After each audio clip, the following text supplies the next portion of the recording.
you support and scale? Right. So these are programs that we've created either to meet certain, call them products. I would have said thematic areas, but that's a technical thing we say in the company. But specific products. So we want people to get more vehicles so that they can obviously commute better. We want people to get digital devices, that's laptops, cell phones, because you still have close to maybe, I think now we're about 40% smartphone penetration in the country. That means that a good 60% of the country still doesn't have access to smartphones. And for those of you who have smartphones here, which is pretty much everyone, you can't imagine your life now without your smartphone in terms of access to productivity, access to information, access to commerce, being able to make money, manage your enterprise, manage your personal life, and also get entertained. So we want many more people to get on the digital economy. So mobility, that's vehicles, digital devices, solar energy, just because I don't need to explain why power is important.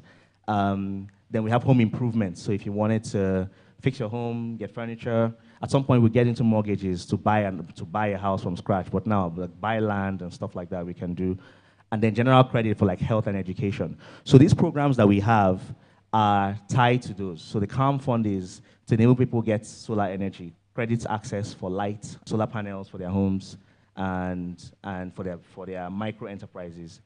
Scale is really around enabling. That's a part about industry. So because we believe that when consumer credit, because they have credit, and with that purchasing power, they are buying from companies, and buying from those companies enables the companies to create jobs. So what that means is that because there is purchasing power growing, the consumer credit now allows us to target certain industries, so like furniture industry customers. And then you talk about youth credit. Youth credit is the one that's the most relevant to this demography. And again, like I talked about the youth, you can't do anything in Nigeria that is meaningful and at scale if you're not talking about the youth, because that's most of the country. So Youth Credit is a program that allows employed youth. We started off with coppers, so we're kind of moving past that now. After getting past our 10,000 copper mark, we're still growing that program, but moving past that to employed. I have this question here, which I think is very important. Many young Nigerians work in the informal gig sector. How inclusive are your programs for those with irregular income? Sure.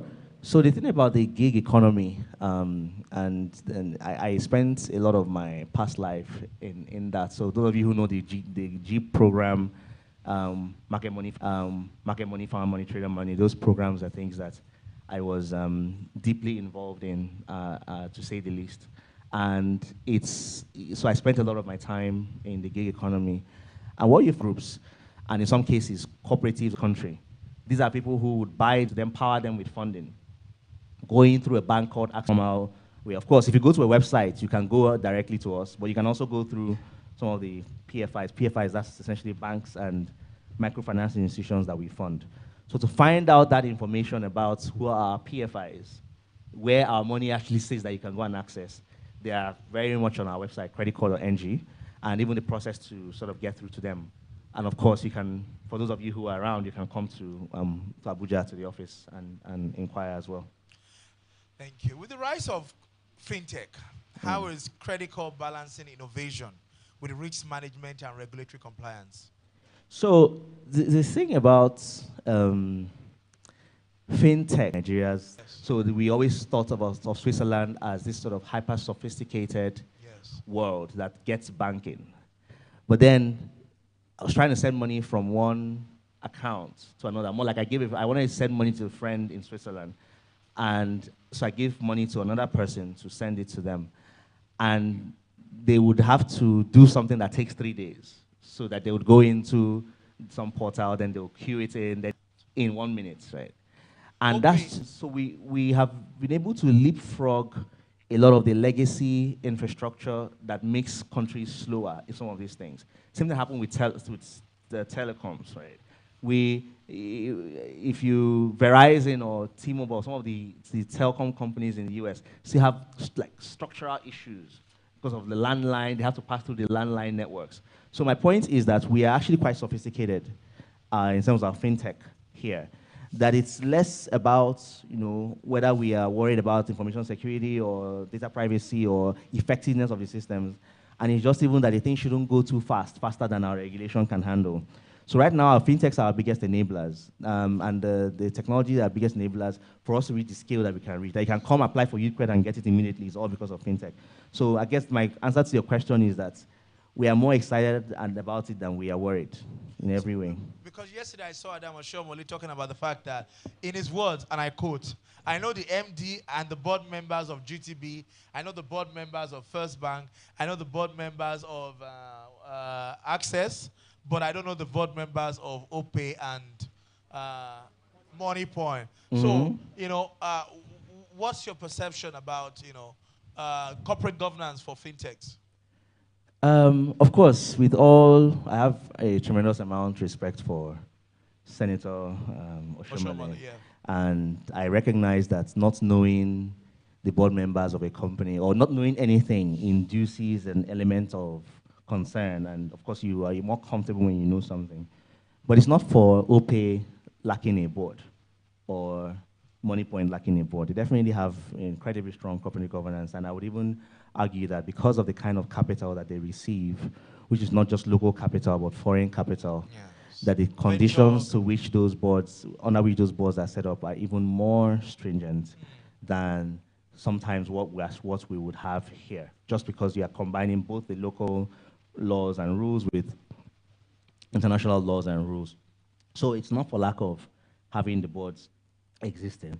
I think what it is that, again, like most industries and most products that are new, it's a problem of youth in general. Like there's this natural tension that needs to be bridged, or not tension, more like just divide of information that needs to be bridged between what the young people are doing that are pretty forward-looking and what we're called the not young, yes, are doing, right? So OPay is I think the last time OPay was the largest bank in Nigeria in terms of how many customers that they have, right? So you can't take that away. There's nothing, we can't wish it away, we can't deny that it is.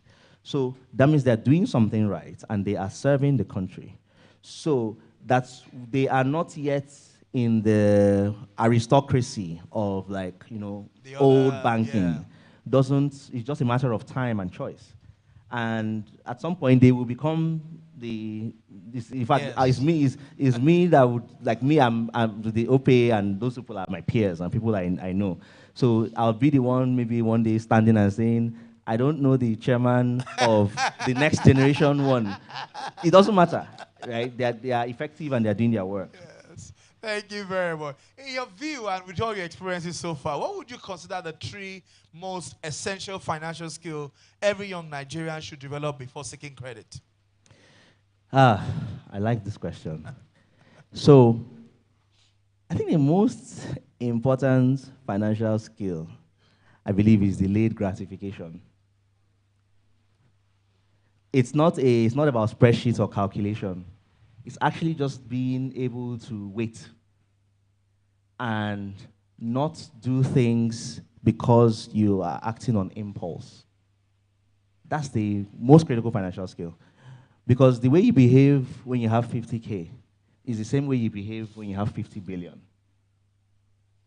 And most people think that the more money they get, the less reckless they will become. I think my view on money in general is that money just amplifies what is inside you. If you're a terrible person, money just brings it out. If you're a kind person, money brings it out. So in the same way that if you're prudent, money brings it out. So the most important financial skill is that you should delay gratification. And that the fact that you have money doesn't mean you spend it.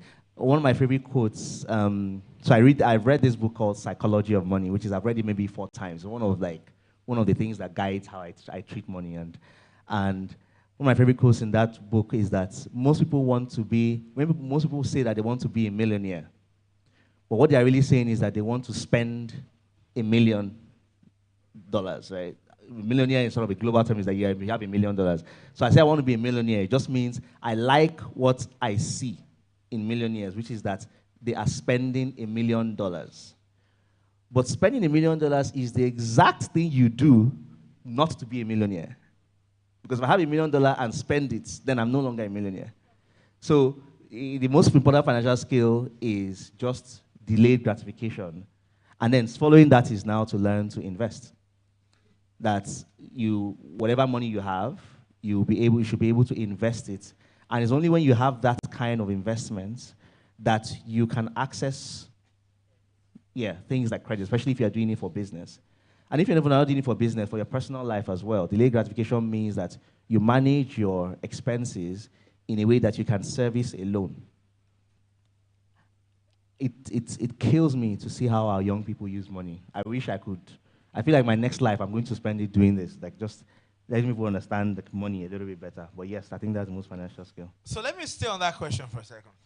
What's your 5 key rule about investment? My 5 key rule about investment? Good question. I don't know why I have up to 5. But I think my most important one is that